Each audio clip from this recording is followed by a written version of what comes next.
जय हिंद एवरीवन, क्या हाल चाल, कैसे हैं सारे बच्चे। I hope you all are doing really good, fantastic, ललन टॉप, लाजवाब। और सुनाओ क्या हाल चाल। तो स्वागत करता हूं आपका इस प्यारे से प्लेटफॉर्म पे जिसका नाम है बोर्ड जुगाड़ से। और आज हम करने वाले हैं वेक्टर के क्वेश्चंस।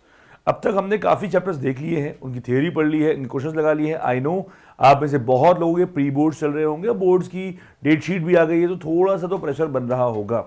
बट ऐसे में मैं आपको आगे बढ़ने से पहले एक ही चीज बोलूंगा कि एक चीज, एक ऐसा मंत्र है मेरे पास जिसको आप एज ए स्टूडेंट जरूर अपनी लाइफ में एप्लीकेबल करो। बिकॉज मैंने किया, मेरे स्टूडेंट्स करते हैं। दैट इज LML, लोड मत लो। कुछ भी हो जाए लोड मत लो। हमें पढ़ाई करनी है, हमें बहुत अच्छी पढ़ाई करनी है, हमें बहुत अच्छा स्कोर करना है। ये सारी सच बातें हैं, पर इन सारी बातों में हम ये नहीं भूल जाना चाहिए कि we are also human being. और हम तभी प्रोडक्टिव होते हैं जब हम बहुत लोड नहीं लेते हैं। तो आप सभी से मेरा विनम्र निवेदन है कि आज की डेट में जहां we have access of amount of data, information, आप सिर्फ अपने मतलब का चीजें देखिए, करिए और समय का सही सदुपयोग करिए। साथ ही में आप क्लास 12th में हैं, आप ये वीडियो देख रहे हैं, तो इसका मतलब एक बात तय है कि आप इसके साथ साथ और भी वीडियोस देख रहे होंगे, और भी चीजें पढ़ रहे होंगे। तो अगर आप वाकई में 12th के सीरियस एस्पिरेंट हैं तो आई हाईली रिकमेंड यू कि आप ऐसे भटकिए मत। ठीक है, आपको अच्छा लग रहा है कंटेंट, पर एक बात समझिए, क्लास 12th की मैथ्स, फिजिक्स, केमिस्ट्री जो भी आप पढ़ रहे हो, जब तक आप खुद लगाओगे नहीं बेटा, वो चीज़ हो नहीं पाएगी। तो प्लीज़ अंडरस्टैंड कि उन्हें लगाना है, उन्हें बार बार लगाना है, उन्हें मल्टीपल टाइम्स लगाना है, तभी चीज़ें बेहतर हो पाएंगी। अदरवाइज में रह जाएगा मामला। ठीक है, तो चलो बिना समय खराब किए शुरू करते हैं आज का एक बेहतरीन क्लास, जहां हम वेक्टर के क्वेश्चंस को डिस्कस करने वाले हैं। चलिए, तो कुछ एक NCERT, जैसे मैं हमेशा बोलता हूँ, मेरा रेफरेंस बहुत क्लियर है। किसी भी एग्जाम में सबसे बड़ा रोल जो प्ले करती है किताब, उसका नाम है NCERT। और हम जो पीछे खोले हुए हैं ये NCERT है। और आई होप आपको आज की क्लास भी हमेशा की तरह बहुत अच्छी लगेगी। चैनल पर अगर नए आए हो तो अच्छा लगेगा अगर आप चैनल को सब्सक्राइब कर देंगे और बेल आइकन जरूर दबा देंगे तो और अच्छा लगेगा। ठीक है, चलिए तो शुरू करते हैं। पहला क्वेश्चन पढ़िए, क्या लिखा हुआ है। Represent graphically a displacement of 40 kilometre 30 degree east of north. ये वर्ड बहुत ध्यान रखिएगा, ईस्ट ऑफ नॉर्थ। ठीक है, एक होता है नॉर्थ ऑफ ईस्ट, एक होता है ईस्ट ऑफ नॉर्थ। दोनों में डिफरेंस है। जो पीछे होता है हमको एंगल हमेशा वहां से लेना होता है, जो पीछे होता है हमको एंगल हमेशा वहां से लेना होता है। कितना एंगल लेना होता है वो आगे लिखा हुआ है, कितनी दूरी चलनी है वो लिखा हुआ है। ये है क्या, ये वेक्टर है। क्यों वेक्टर है? क्योंकि वेक्टर क्या होता है, जो मैग्नीट्यूड और डायरेक्शन दोनों पे डिपेंड करता है। ये रिप्रेजेंट कर रही है डायरेक्शन और ये रिप्रेजेंट कर रहा है magnitude. So yes, this is a vector quantity. और कैसे रिप्रेजेंट करेंगे? नॉर्थ से एंगल बनाएंगे, ईस्ट की तरफ इंक्लाइंड होंगे, 30 डिग्री इंक्लाइंड होंगे और 40 किलोमीटर डिस्टेंस ट्रेवल करेंगे ओरिजिन से। ये हो गया। अब इसी को हम समझते हैं ग्राफिकली। आइए, तो अगर आप ध्यान से देखेंगे तो सबसे जरूरी बात जो मैंने पहले बोली कि एंगल नॉर्थ से बनेगा। कई बार गलती क्या करते बच्चे, ईस्ट ऑफ नॉर्थ में एंगल यहां बना देते हैं। ठीक है, विच इज एब्सोल्युटली रॉन्ग। हमेशा नॉर्थ, ईस्ट ऑफ नॉर्थ है तो नॉर्थ से बनेगा। नॉर्थ ऑफ ईस्ट होता तो हम ईस्ट से बनाते हैं, जो पीछे होगा उससे बनाएंगे। कितनी दूरी चलेगा ये? 40 किलोमीटर। क्यों चलेगा? बिकॉज लिखा हुआ है एंगल कितना, 30 डिग्री। क्लियर? चलिए फिर आते हैं एक अगले क्वेश्चन पे, जहां हमको कह रहा है कि बताना है इनमें से कौन स्केलर है कौन वेक्टर है। तो हमको मालूम है स्केलर होती है जो सिर्फ मैग्नीट्यूड पर डिपेंड करती है, और वेक्टर होती है जो डायरेक्शन और मैग्नीट्यूड दोनों पे करती है। सो सबसे पहले 10 किलोग्राम ये मास है और वो स्केलर क्वांटिटी होती है। 2 मीटर नॉर्थ वेस्ट, क्लियरली यहाँ डायरेक्शन बताई जा रही है तो ये वेक्टर क्वांटिटी हो गई। 40 डिग्री कोई मतलब नहीं, स्केलर हो गया। 10 की पावर -19 कूलम स्केलर हो गया। ठीक है, 40 वॉट स्केलर हो गया। और 20 मीटर पर सेकेंड स्क्वायर, यहां डायरेक्शन मैटर करती है, इसलिए ये हो गया वेक्टर हमारा। ठीक है, तो ये तो बहुत अच्छी बातें हैं, यहाँ फिजिक्स में डिटेल पढ़ते हैं तो मैं यहाँ बहुत नहीं जाऊँगा। ठीक है, ये चीज़ें आप लोग करिएगा, बहुत आसान होती है। अब मेरा क्वेश्चन शुरू होता है यहाँ से। ठीक है, यहाँ से शुरू होता है भाई पढ़ाई लिखाई वाले का। ठीक है, तो answer the following as true और फॉल्स। इनमें से कौन सही है कौन गलत ये बताना है। तो पहला स्टेटमेंट हमारा क्या है बताइए। पहला स्टेटमेंट है हमारा कि a और -a आर कोलिनियर। अब अगर a की बात करें तो वो ये होता है, और -a की बात करें तो वो ये होता है। तो both are on same line, बस डायरेक्शन का फर्क होता है। तो yes, that is absolutely right, ये कोलिनियर होता है। ठीक है, क्लियर है बात सभी को? दूसरा point, two collinear vectors are always equal in magnitude, दो कोलिनियर वेक्टर हमेशा मैग्नीट्यूड में इक्वल होते हैं, विच इज एब्सोल्युटली रॉन्ग। भाई अगर मैं बात करूं, एक वेक्टर आई है और एक वेक्टर 2i है, क्या दोनों कोलिनियर है? हाँ है। क्या दोनों मैग्नीट्यूड में इक्वल है? नहीं है, गलत हो गया। बाकी दो क्वेश्चन मैं आपके लिए छोड़ता हूँ, ठीक है, बिकॉज ये बहुत बेसिक है ना। अब यहाँ से शुरू होता है हमारे जेन्युइन क्वेश्चंस जो हमारे क्लास 12 के एग्जाम में भी आते हैं। Compute the magnitude of the following vectors, इनके मैग्नीट्यूड निकालना है। तो बच्चों हमें ऑलरेडी पता है कि अगर कोई वेक्टर दिया होता है कैसे, एक्स आई प्लस वाई जे प्लस जेड के दिया हुआ है और हमको कहा गया मैग्नीट्यूड निकालने को, तो हम कैसे निकालेंगे? रूट के अंदर x square plus y square plus z square, ये फॉर्मूला होता है ना, इससे हम मैग्नीट्यूड निकालते हैं। सो अगर हम बात करें पहले क्वेश्चन की, तो यहाँ कोफिशिएंट्स क्या है हमारे? 1 1 1 है, मैग्नीट्यूड कितना जाएगा? रूट के अंदर 3, ठीक है। दूसरा क्या है हमारा? 2 -7 -3 है, 2 का स्क्वायर 4, -7 का स्क्वायर 49, -3 का स्क्वायर 9, तीनों को जोड़ देंगे मैग्नीट्यूड आ जाएगा। तीसरा भी इस तरह आप लोग आराम से मोहब्बत से कर सकते हैं, मैग्नीट्यूड निकालना आपको आ गया।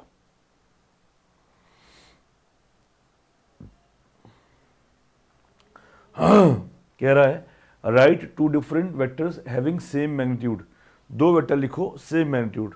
तो भाई बहुत सिंपल है, मैंने एक बराबर ले लिया, इस जैसे इसमें लिया हुआ है ना, मैं ये ना लेके कुछ और ले लेता हूँ, i प्लस जे एक ले लिया, हाँ, और b ले लिया j माइनस आई। पहली बात, ये दो अलग अलग वेक्टर हैं पर दोनों का मैग्नीट्यूड सेम आएगा, इसका भी √2 आएगा, इसका भी √2 आएगा। And you can imagine n number, अब जैसे ये एक वेक्टर इन्होंने लिया है 1 2 3 और 2 3 1, ठीक है, और दोनों का मैग्नीट्यूड सेम आएगा, ठीक है। अगर मैग्नीट्यूड सेम हो तो जरूरी नहीं कि वेक्टर सेम हो, हमेशा ध्यान रखना, पर अगर वेक्टर सेम हो तो मैग्नीट्यूड हमेशा सेम होता है। Next, write two different vectors having same direction, again same question आ गया, ठीक है। तो 1 1 1 2 2 2, जैसे मैंने आपको पहले भी 3D में भी बताया था कि मल्टीपल डायरेक्शन रेशियो जो होते हैं वो क्या होते हैं? इनफाइनाइट होते हैं, प्रोपोर्शनेट होते हैं हमेशा, है ना। तो आप डायरेक्शन रेशियोज बदल दो, कोई फर्क नहीं पड़ेगा, प्रोपोर्शन में रखो बस, कि अगर यहाँ 1 1 1 है तो यहाँ 2 2 2 है, 3 3 3 है, 4 4 4 है, 5 5 5 है। ये सारे के सारे डायरेक्शन रेशियोज जो होते हैं ये आपस में क्या होते हैं? पैरेलल होते हैं और सेम डायरेक्शन में होते हैं, ठीक है। फॉर एग्जाम्पल अगर मैंने एक ले लिया i plus J plus 2k, तो 2i plus 2j plus 4k, 3i plus 3j plus 6k, ऐसे हो सकता है बहुत सारे। हमको कल की फिक्र सताती, वो आज का जश्न मनाता। Find the values of x and y। अब कह रहा है ये दो वेक्टर दिए हुए हैं बच्चा, दो वेक्टर दिए हुए हैं, दोनों आपस में क्या है? इक्वल है, दोनों आपस में क्या है? इक्वल है। अब बहुत ध्यान से मेरी बात सुनिएगा बच्चे, अगर दो वेक्टर इक्वल होता है तो हम i वाले का i वाले से कंपेयर करते हैं, j वाले का j वाले से कंपेयर करते हैं, और अगर k वाला है तो इसका k वाले से कंपेयर करते हैं। सो यहाँ i कोफिशिएंट क्या है? x, यहाँ 2, यहाँ y, यहाँ 3, तो हमें x और y की वैल्यू चुप मार के निकल आई, ठीक है। ये वेरी शॉर्ट आंसर्स वाले क्वेश्चन हैं, तो आई होप आपको क्लियर हो रहे होंगे, ठीक है। Find the scalar and vector component of the vector with initial point, ये इनिशियल पॉइंट दिया है और ये टर्मिनल पॉइंट दिया है। हमको बहुत अच्छे से बताया मालूम, इनिशियल मतलब क्या? जहाँ से शुरू होता है, और टर्मिनल जहाँ पे खत्म होता है। तो अगर ये a है और ये b है, बोला गया है स्केलर और वेक्टर कंपोनेंट बताने हैं इसके। स्केलर वेक्टर कंपोनेंट मतलब क्या हो? सबसे पहले आप a और b दिया हुआ है, that is called position vector. a और b क्या है? ये इनिशियल और टर्मिनल है, यानी ये पोजीशन वेक्टर है। इनसे पहले वेक्टर की वैल्यू निकालो, तो हमारा ए बी आ गया -7i प्लस 6j। फिर बोल रहा है इस पर स्केलर क्या है, इन डायरेक्शन रेशियो की वैल्यू, तो -7 और 6, ठीक है। और वेक्टर कंपोनेंट्स क्या होते हैं? -7i और 6j। मतलब कभी भी किसी वेक्टर में अगर आपसे पूछता है कि स्केलर कंपोनेंट क्या है, तो जो डायरेक्शन रेशियो की वैल्यू होती है वो होती है, और अगर वेक्टर कंपोनेंट पूछेगा तो पूरा होल सम जो होता है। देखो बच्चों, मैं वीडियो हमेशा बहुत प्रिसाइज रखता हूँ, इधर उधर की बातें, मोटिवेशन बिन बात का नहीं रखता हूँ, जिससे कि आप लोग कम समय में मैक्सिमम चीज़ें गेन कर पाओ। I can make these same content video लंबा 4 घंटे 5 घंटे, बस उसके लिए मोटिवेशन देना पड़ेगा, ज्ञान देना पड़ेगा। But I do know one thing, इस वक्त सबसे ज़रूरी जो चीज़ आपके लिए वो है टाइम। अगर एक मैं जेन्युइन टीचर हूँ और मैं आपकी भलाई चाहता हूँ, तो मैं आपको कम से कम समय में मैक्सिमम कंटेंट दूंगा, यही मेरा इंटेंट होता है, वो भी आसान भाषा में, ठीक है। अब अगर मैं सपोज इन सबको सॉल्व करके कराता तो 20 क्वेश्चन कराने के लिए मुझे 1 घंटा चाहिए होता है, ऐसे 40 क्वेश्चन मैं 1 घंटे में करा देता हूँ। और उसका क्वेश्चन का अप्रोच क्या है, क्वेश्चन कैसे प्रोसीड करेंगे वो भी समझाता हूँ मैं आपको। अब जो स्टेप होते हैं वो आपके हाथ का पार्ट है, वो मेरे पार्ट नहीं है बेटे, प्लीज अंडरस्टैंड। इसलिए मैं उसको हमेशा सोचता हूँ कि आपको एक्सप्लेन कर दूँ सिर्फ। Find the sum of the vector, मुझे ये मालूम है कि अगर आपको समझ में आ गया ना तो कर तो आप लोगे, पर समझ में ही नहीं आता तो समझाने लगा मेरा, ठीक है। Find the sum of the vector, अब भैया एक वेक्टर दिया हुआ है ये, ठीक है, एक वेक्टर दिया हुआ है ये, हाँ, और एक वेक्टर दिया हुआ है ये, और बोल क्या रहा है, सम बताओ कैसे होगा, फिर तीनों को जोड़ दो, a प्लस बी प्लस सी। अब i वाला कॉम्पोनेंट एक साथ जुड़ेगा, j वाला एक साथ जुड़ेगा, k वाला एक साथ जुड़ेगा।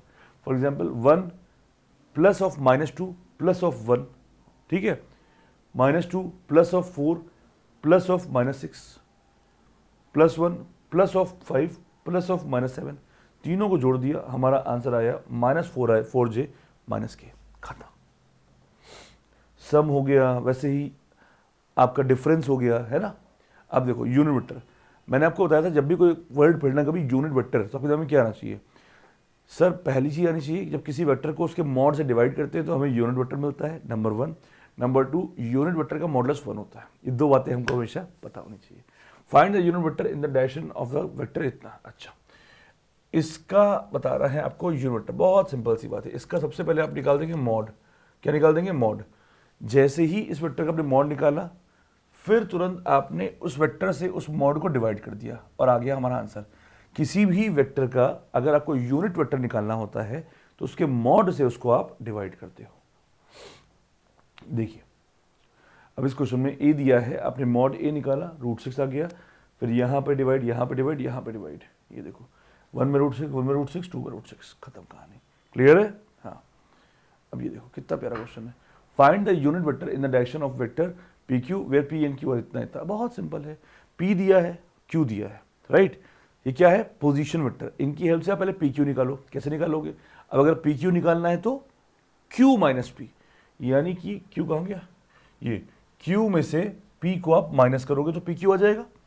फिर यूनिट वेक्टर बोल रहा है तो क्या निकालना होगा, मॉड निकालना होगा, डिवाइड करना होगा, ठीक है। सी आइए नेक्स्ट क्वेश्चन देखिए। For a given vector a बराबर दिया हुआ है ये, ठीक है, और b बराबर दिया हुआ है ये, very good. Find the unit vector in the direction of the vector a plus b. अब आप समझ गए, अब आप पकड़ लिए लैंग्वेज कि unit vector in the direction of, अब जो भी डायरेक्शन ऑफ निकालना पहले वो निकाल दो।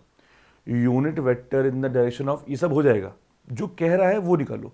तो a दिया है, हाँ दिया है, b दिया है, हाँ दिया है, a प्लस बी निकाल लोगे, क्या a और b से a प्लस बी निकाल लोगे, हाँ सर निकाल लेंगे। जो भी a प्लस बी आएगा बेटे, फिर उसका मॉड निकालना और उसको डिवाइड कर देना। सो फॉर एग्जाम्पल अगर मैं बात करूँ a की और b की, आपने a प्लस बी निकाला, ये आ गया, हाँ मॉड से आपने डिवाइड कर दिया तो हमारा आ गया √2 और डिवाइड करके आंसर आ गया हमारा। क्लियर है सभी को। चलिए नेक्स्ट क्वेश्चन कह रहा है कि find a vector in the direction of vector इतना which has, find a vector बोला है, देखो यहाँ यूनिट वेक्टर नहीं बोला है, find a vector in the direction of इतना which has magnitude 8 unit, which has magnitude 8 unit. भाई बहुत सिंपल है क्वेश्चन, समझो। कह रहा है एक वेक्टर निकालो इस दिशा में जिसका मैग्नीट्यूड 8 होगा, कुछ नहीं करना, इसको यूनिट बनाओ, 8 से मल्टीप्लाई कर दो, इसको यूनिट बनाओ, 8 से मल्टीप्लाई कर दो, इसको यूनिट बनाओ, 8 से मल्टीप्लाई कर दो, इसको यूनिट बनाओ, 8 से मल्टीप्लाई कर दो, इसको यूनिट बनाओ, 8 से मल्टीप्लाई कर दो, खत्म। Find a vector in the direction of इतना, तो पहले क्या किया, अब जैसे 5 है तो पहले 5 को 1 बनाया और फिर 1 को 10 से मल्टीप्लाई कर दिया, ठीक है, ऐसा वाला। तो पहले जो भी वेक्टर दिया है उसे आप क्या करेंगे, यूनिट बनाएंगे। यूनिट वेक्टर कैसे बनाएंगे, डिवाइड करके मॉड, और जो भी आए फिर उसको मल्टीप्लाई कर दो मैग्नीट्यूड से, जो चाहिए हमको 8, ठीक है। आओ देखते हैं। तो सबसे पहले हमने क्या किया, यूनिट बना दिया, बन गया, हाँ। अब इसको 8 से मल्टीप्लाई कर दिया, 8a बाय मॉड है। ये भाषा पकड़ो, भाषा पकड़ लिए सब पकड़ ले जाओगे, भाषा नहीं पकड़े तो कुछ नहीं पकड़ पाओगे। चलो देखो, शो दैट द वेक्टर इतना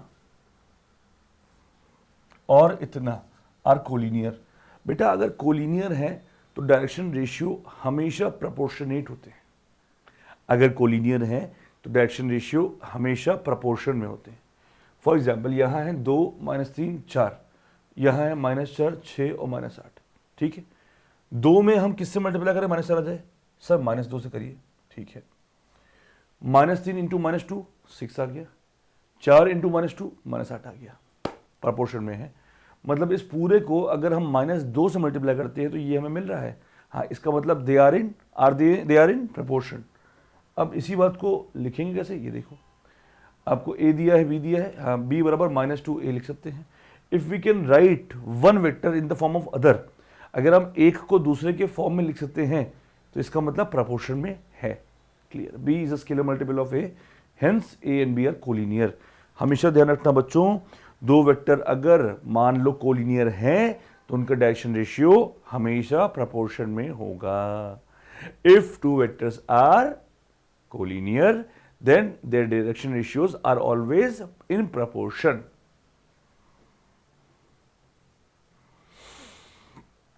Find the direction cosine of the vector इतना। बहुत प्यारा क्वेश्चन है, डायरेक्शन कोसाइन पूछा गया है।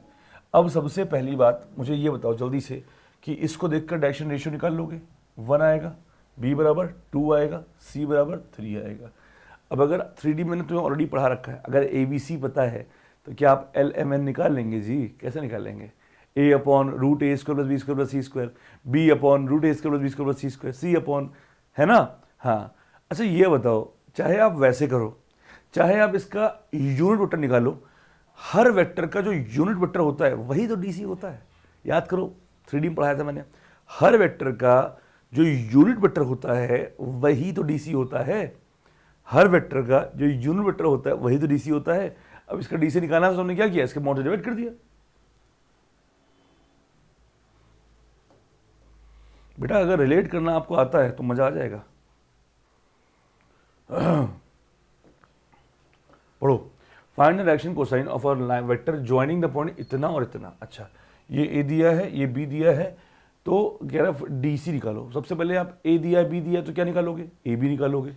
कैसे निकालोगे? बी माइनस ए कर देंगे। अब जब ए बी आ गया, डी आर आ गया, अब इसके मॉड से डिवाइड कर दो तो डीसी आ जाएगा। अब या तो मैं ये बोलूं कि find a unit vector parallel to this vector, या तो ये मैं बोलूं फाइंड अ डीसी। अब समझ रहे हो, मुझे पूछना एक ही चीज है पर तरीके दो हैं। भाई कभी कभी हम ये पूछते हैं कि मैं तुमसे प्यार करता है कि मैं तुमसे प्यार करता हूं कि तुमसे प्यार करती हो। कभी कभी ये पूछता हूं कि क्या मेरे बच्चे की माँ बनोगी? तो बात तो वही है, दोनों ही प्रपोजल है। वैसे ही मैं ये भी पूछ सकता हूं उनसे कि find DC of this vector, और ये भी पूछ सकता हूं कि find unit vector parallel to this vector. बात तो एक ही है। अब दो पॉसिबिलिटी उसमें बनाई, दो पॉसिबिलिटी इसमें बनाई। पॉइंट दिए हुए थे सीधे निकालो, और ए और बी दिया हुआ था ए बी का निकालो। करेक्ट है? देखो, जब तक आप कोरिलेशन नहीं सीखोगे बेटे आपको मैथ नहीं आएगी। Math is all about correlation, right? चलिए, कह रहा है शो दैट द वेक्टर इतना is equally inclined to the axis. Equally inclined है तो मेरे भाई बहुत सिंपल सी बात है, 1 1 1 है। हाँ, अगर आप इसका वो निकालोगे डीसी तो 1/√3 1/√3 1/√3 आएगा। ये देखो 1/√3 1/√3 1/√3 आ गया कि नहीं आ गया? बोलो भाई, आ गया कि नहीं आ गया? इसका मतलब क्या हो गया कि OX OY OZ से इक्वल एंगल है। अगर एंगल भी पूछ लेते तो तुम क्या बोलते बताओ मुझे? पता नहीं क्या बोलते, तुम जानो, तुम बोलो, हम क्यों बताएं। चलो अगला क्वेश्चन देखो, कोई बात नहीं। Find the position vector of a point R which divide the line joining the point इतना इतना। बहुत सिंपल क्वेश्चन है, बहुत ही सिंपल है। सेक्शन फॉर्मूला लगेगा। अब सेक्शन फॉर्मूला हमने 2D में भी पढ़ा, हमने 3D में भी पढ़ा। हमने 2D में क्या पढ़ा? m1x2 + m2x1 / m1 + m2। फिर 3D में क्या पढ़ा? z1 वाला पार्ट ऐड हो गया। वेक्टर में क्या पढ़ा? mb + na / m + n, mb - na, है ना? ऐसा पढ़ा। तो वही है, आपको दिया हुआ है कि divide the line 22 point, internally कर रहा है तो बताओ, एक्सटर्नली कर रहा है तो बताओ। तो अपने 2:1 में कर रहा है तो इंटरनल अलग निकालो, एक्सटर्नल निकालो।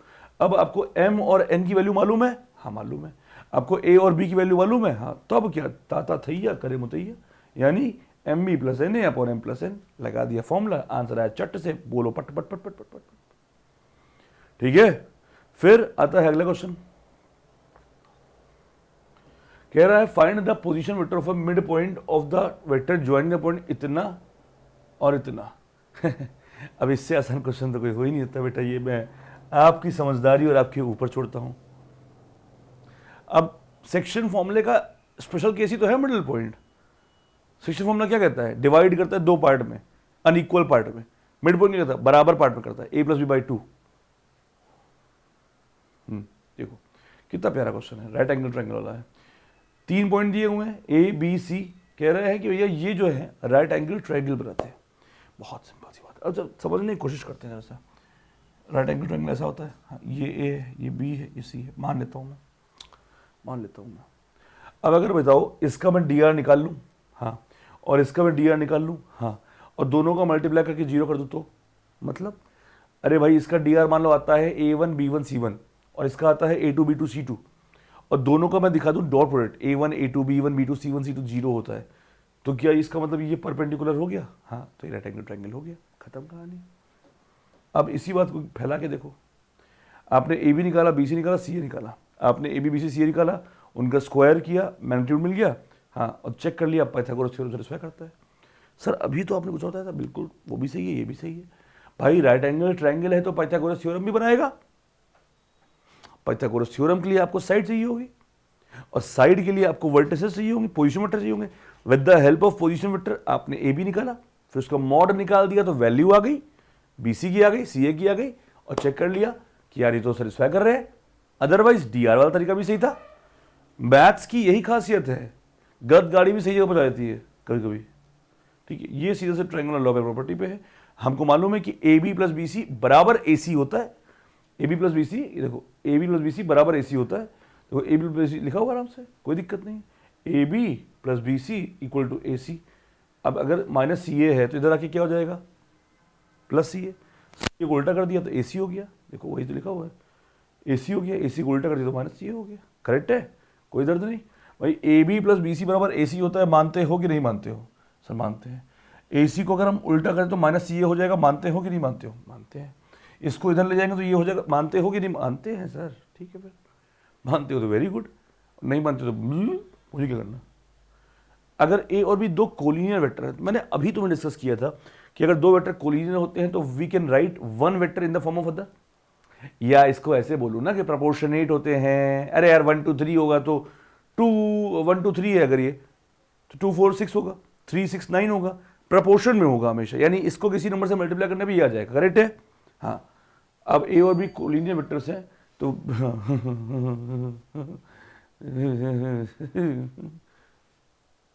अगर ए और बी कोलिनियर वेक्टर्स हैं तो बी बराबर लैम्डा ए पहला हो गया, दूसरा हो गया ए बराबर प्लस माइनस बी, तीसरा हो गया रिस्पेक्टिव कंपैरिजन ये, और both the vectors a and b have same direction but different magnitude. तो यार जब दो वेक्टर कोलिनियर होते हैं तो इसे क्या मालूम चलता है? अब आप कहोगे सर ये बताइए ये स्टेटमेंट गलत कैसे है, ये स्टेटमेंट गलत कैसे है बताओ। b बराबर lambda a for some scalar lambda, ये गलत क्यों है? Because for every lambda this is true for every lambda, just not for some scalar, for every scalar. Please understand, if two vectors are collinear then it simply means we can write one vector in the form of other. कौन था press वाला? we can write one vector in the form of other is called scalar, not for some, for everyone. so ये statement हमारा इसलिए गलत हो गया। a बराबर plus minus b is a very special case, you cannot say this. statement d will give you the full idea कि अगर दो वेक्टर कोलिनियर हैं इसका मतलब दोनों सेम डायरेक्शन में हैं पर डिफरेंट मैग्नीट्यूड में हैं। दिशा पटानी है, दिशा सेम है पर मैग्नीट्यूड अलग है।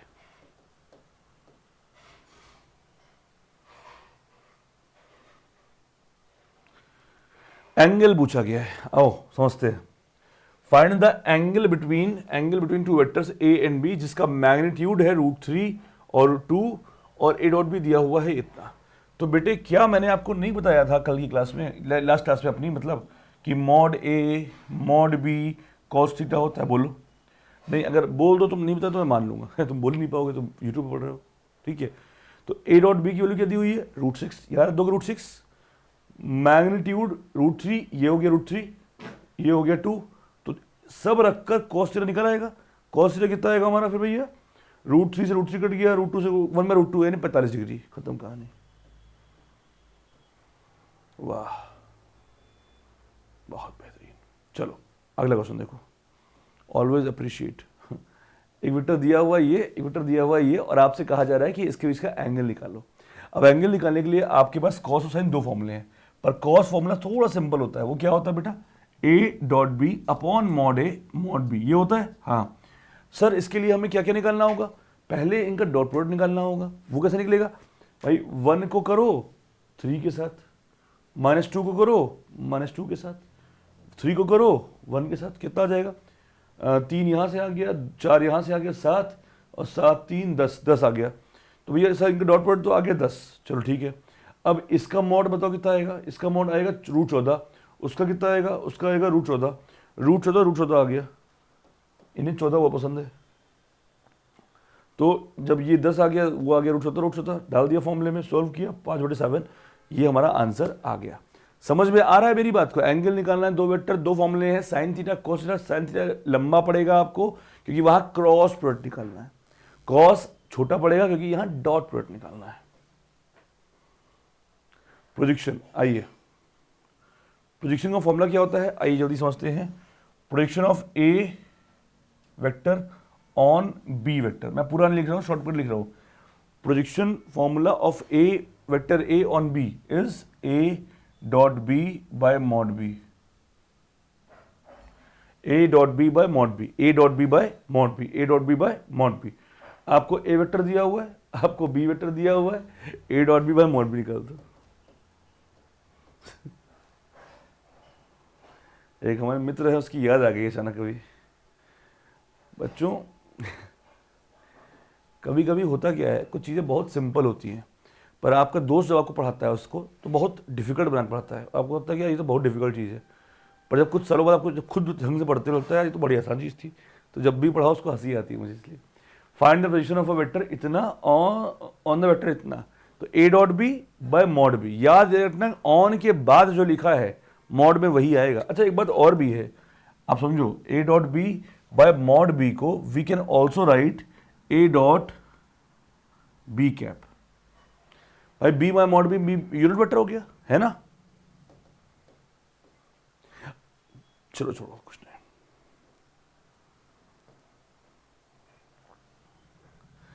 Show that each of the given vector is a unit vector. कैसे निकालोगे किसी वेक्टर को, हम ये कैसे प्रूफ करें कि वो यूनिट वेक्टर है, बहुत सिंपल है, उसका मॉड निकालो 1 आ जाए तो आंसर है, खत्म।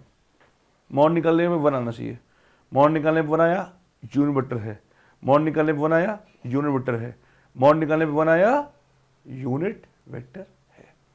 इवैल्यूएट द प्रोडक्ट, इतना इसको इवैल्यूएट करना भाई बहुत सिंपल सी बात है, सिंपल सी गणित है।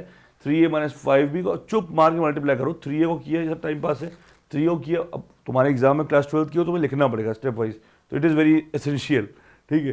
3a × 2a + 7b - 5b into ये लिखा, अभी समझो 3a × 2a कितना हो गया 6, a डॉट ए, अब भैया खुद का खुद के साथ मल्टीप्लाई, ए डॉट ए क्या हो गया मॉड ए स्क्वायर हो गया, 7 यही कितना होता है 21, 21 ए बी - बी ए। अब ध्यान ही रखना a dot b b dot a, तो 21 में से 10 गया कितना गेस करो, 11 ए बी आ गया, ठीक है, -35 बी स्क्वायर आ गया।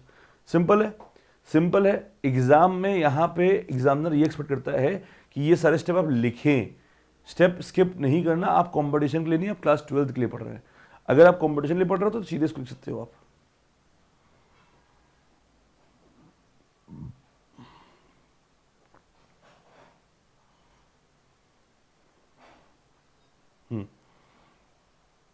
पढ़िए question, find the magnitude of two vector A and B having same magnitude and such that angle between them is 60 degree. अच्छा 60 degree and their scalar product is 1/2। अच्छा यानी कि कह रहा है कि ए डॉट बी जो है वो है 1/2, वेरी गुड। जो थीटा है वो है 60, वेरी गुड। और find the magnitude of two vector A and B having same magnitude, mod A is equal to, ये ए है, is equal to mod B, और यही निकालना है आपको, ठीक है, यही तो है। हाँ तो कहानी में इतने लोग हैं, अब कैसे करेंगे बताओ, बताओ कैसे करेंगे भाई, बहुत सिंपल है। एक सिंपल सा फॉर्मूला है, ए डॉट बी बराबर मॉड ए mod B cos theta, right. तो ये कितना दिया हुआ है 1/2, कॉस थीटा कॉस 60, कॉस 60 कितना होता है 1/2, तो 1/2 यहाँ भी आ गया, 1/2 यहाँ भी कट गया, तो मॉड, अब ये दोनों आपस में बराबर है तो स्क्वायर हो गया, मॉड ए स्क्वायर बराबर 1, तो मॉड ए बराबर 1 1, तो मॉड ए और मॉड बी बराबर आ गया हमारा 1। ये देखिए, फाइंड मॉड एक्स बराबर ये दिया। ये तो बहुत सिंपल क्वेश्चन है, आप करिएगा। अब ये सारे क्वेश्चन बहुत सिंपल वाले हैं।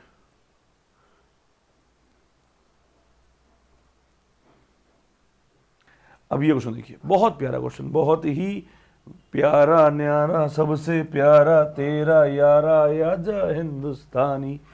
ए बी सी ये तीनों क्या है, यूनिट वेक्टर है। इसका मतलब इनके मॉड की वैल्यू 1 होगी। आगे बढ़ो, A plus B plus C बराबर 0 दिया हुआ है, ठीक है। Find the value of A dot B plus B dot C plus C dot A. बहुत सिंपल सी बात है भाई, देखो समझो जानो। एक फॉर्मूला होता है, सुनो ना जानो ना बूझो ना, ये क्या होता है भैया, ये मॉड ए का स्क्वायर प्लस मॉड बी का स्क्वायर प्लस मॉड सी का square plus 2 A dot B plus B dot C plus C dot A. ये होता है फॉर्मूला हमारा, ठीक है। ठीक है, क्वेश्चन में क्लियरली मॉड ए प्लस बी प्लस सी की वैल्यू दी हुई है, क्या तुम्हारी बुद्धि 0।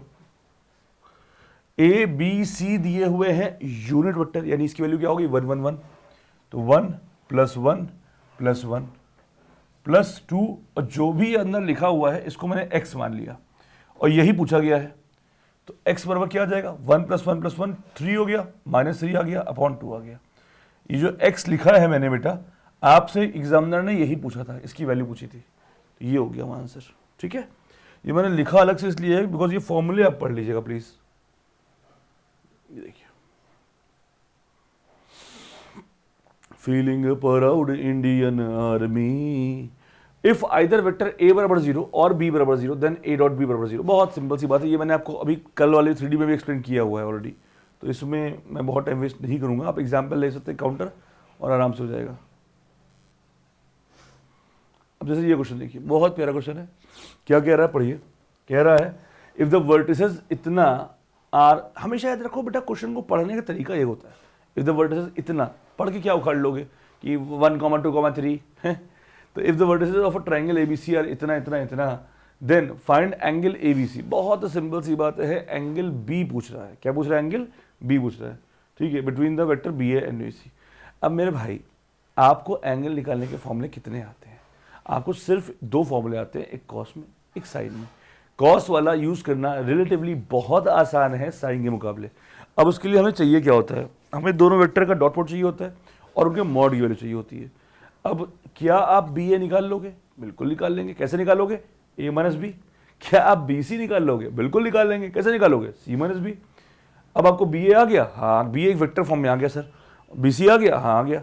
क्या उनका आप डॉट प्रोडक्ट निकाल पाओगे, बिल्कुल निकाल लेंगे। तो न्यूमरेटर का काम हो गया, डिनोमिनेटर में हो। क्या उस वेक्टर का आप मॉड निकाल लोगे, इसका मॉड निकाल लोगे, हाँ। तो भाई हो गया ना यार। क्या पूछा था आपसे, एंगल पूछा था, तो कॉस थीटा बराबर B A dot B C upon mod B A और मॉड बी सी। बोलो हो गया कि नहीं हो गया, अरे बोली। नाम है मेरा बुल्ला, रखता हूं सब कुछ खुला। सारे question. A is a non-zero vector of magnitude A and lambda is a non-zero scalar. Lambda A is a unit vector. तो बताओ क्या होगा इसमें सही। भाई बहुत सिंपल सी बात है। अगर कहाँ गया ए लैम्डा, कहाँ पूछा था ये लैम्डा ए अगर यूनिट वेक्टर है, इसका मतलब क्या हुआ कि मॉड लैम्डा ए की वैल्यू 1 होगी। इसका मतलब क्या हुआ कि आपका मॉड लैम्डा और मान लो ए मॉड दिया हुआ है वो 1 होगा, तो वो नीचे आ गया। तो ये सही हो गया, ऑप्शन खत्म कहानी। ये देखो, अब मॉड ए को इन्होंने ए दिया है फिर, है ना, ऑप्शन को देखकर। चलिए अब फाइंड ए क्रॉस बी। यार ए दिया है, बी दिया है, ये मैंने आपको लास्ट क्लास में ऑलरेडी एक्सप्लेन कर दिया है कि क्रॉस प्रोडक्ट कैसे करते हैं। करेक्ट है, कोई दिक्कत नहीं। बहुत प्यारा क्वेश्चन है, समझते हैं। If a unit vector A makes an angle pi by 3, हिलो नहीं, pi by 3 with I, pi by 4 with J and an acute angle theta with के। बहुत प्यारा लाइन है इसको। 3D में अगर आपने मुझसे पढ़ा है तो वेक्टर आपको मोहब्बत हो जाएगी। कह रहा है आई के साथ इतना बना रहे हैं, जे के साथ इतना बना रहे हैं और के साथ क्यूट एंगल बना रहे हैं, ठीक है, एक्यूट एंगल बना रहे हैं। अगर आपने उसे 3D पढ़ी है तो आपको एक गाना याद होगा, दैट इज 45 60 60, और जहां ये आई बोल रहे हैं ना वो एक्स एक्सेस है, जहां ये जे बोल रहे हैं ना वो के वाई एक्सेस है, और जहां ये के बोलना चाहते हैं ना वही जेड एक्सेस है। तो अगर आई के साथ बन रहा है 60, जे के साथ बन रहा है 45, तो के के साथ कितना बनेगा तुम निकाल लेना फॉर्मूले से, that is cos square theta cos square alpha plus cos square beta plus cos square gamma बराबर 1, पर आएगा कितना π/3 ही।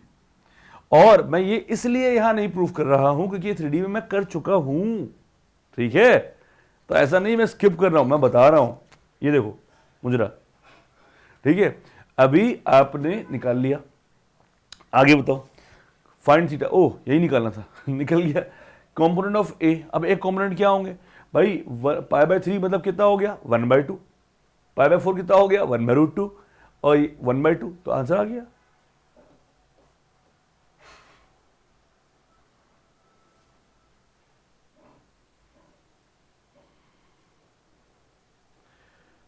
Show that this and this का क्रॉस प्रोडक्ट ये होगा। बहुत सिंपल है भाई, सिंपल बेसिक रूल लगाया। ध्यान ये रखना क्रॉस प्रोडक्ट जो खुद का खुद के साथ हमेशा क्या होता है 0, मैंने जब थियोरी पढ़ाई थी एक्सप्लेन किया हुआ था। और B cross A is equal to -a cross B, because ये वेक्टर प्रोडक्ट है, स्केलर प्रोडक्ट नहीं है, तो यहां दिशा अगर चेंज करने पर हमारा साइन नेगेटिव आता है। एक क्रॉस प्रोडक्ट दिया हुआ है इक्वल टू 0, लैम्डा और म्यू की वैल्यू पूछी गई है। मेरे भाई बहुत सिंपल सी बात है, दो वेक्टर दिए, दोनों क्रॉस प्रोडक्ट 0, करेक्ट है, आपने डिटरमिनेंट से निकाला, ठीक है, निकालने के बाद आपका क्या आया, आपको निकालने के बाद पहुंचे यहाँ पे, अब 0 करना है। 6 म्यू माइनस 27 लैम्डा बराबर 0, 27 माइनस 2 म्यू बराबर 0, 2 लैम्डा माइनस 6 बराबर 0। इसको 0 किया तो म्यू आ गया, इसको किया तो लैम्डा आ गया, ले लो ले लो ले लो। ए डॉट भी 0 दिया है, ए क्रॉस भी 0 दिया है, इसका मतलब क्या है भाई, अगर सिर्फ ये दिया होता तो हम बोलते परपेंडिकुलर है, अगर ये दिया होता तो हम बोलते कि कोलिनियर है, पर दोनों दिया है, इसका मतलब क्या हो गया। तो देखो भाई, अगर वही बात यहाँ लिखी हुई है कि a बराबर 0 और b बराबर 0 और a परपेंडिकुलर टू b, ठीक है, एंड a बराबर 0 और b बराबर 0 और a is parallel to b, मतलब जो पहली ये लिखा हुआ है इससे हमने ये रिड्यूस किया, फिर जो ये लिखा हुआ है इससे हमने ये रिड्यूस किया। अब दोनों में कॉमन चीजें क्या आ रही हैं, सॉरी ठीक, थोड़ा गड़बड़ा गया, ये किया और ये किया, ठीक है, अब इन दोनों में कॉमन चीजें क्या आ रही हैं, a बराबर 0 और b बराबर 0, तो वही हमारा आंसर हो गया। कितनी प्यारी बात लिखी हुई है ना। अगर a डॉट b बराबर 0 होता है तो 3 पॉसिबिलिटी होती है, a0 b0 या परपेंडिकुलर। पैरेलल होता है a डॉट b, अगर पैरेलल a क्रॉस b अगर 0 होता है तो क्या होता है a0 b0 या पैरेलल, दोनों चीजें हो रही हैं। इसका मतलब क्या हुआ कि ना ये परपेंडिकुलर है ना ये पैरेलल है, सिर्फ एक कंडीशन आती है आइदर a0 और b0। हेंस कहा गया, hence are not related at the same time, ठीक है, सेम उसी क्वेश्चन को उल्टा लिखा हुआ फॉर्म। ये एरिया निकालना, simple formula, use the formula, चलो ठीक है। सो ये था वेक्टर की कहानी। आई होप 3D के बाद वेक्टर भी अब आप लोगों का खत्म हो चुका है। जस्ट फॉर योर इंफॉर्मेशन, अगर आप इस वीडियो को पहली बार आए हैं, we already finished relation, we also finished function, that is your first chapter. We also finish ITF. We also finish matrices. We completed 3D as well. और हाँ, theory के क्वेश्चंस भी। We also finished vector now. ठीक है, तो 50% syllabus आपका maths का मैंने कवर ऑलरेडी कर दिया है। अब नेक्स्ट चैप्टर जो हम लोग शुरू करेंगे वो हम लोग करेंगे डिटर्मिनेंट। पहले मैं डिटर्मिनेंट को कवर करूंगा, उसके बाद मैं आगे बढ़ूंगा, ठीक है, फिर जो बचा कुचा है उसको पढ़ाऊंगा। आई होप ये वीडियो आपको अच्छे लग रहे होंगे। अगर इस चैनल पर पहली बार आए हैं तो we also need your support, तो प्लीज सब्सक्राइब जरूर कीजिएगा, और करे हैं तो और लोगों से करवाइएगा। वीडियो कैसा लगा कमेंट में जरूर बताइएगा। थैंक यू सो मच, नमस्कार, जय हिंद।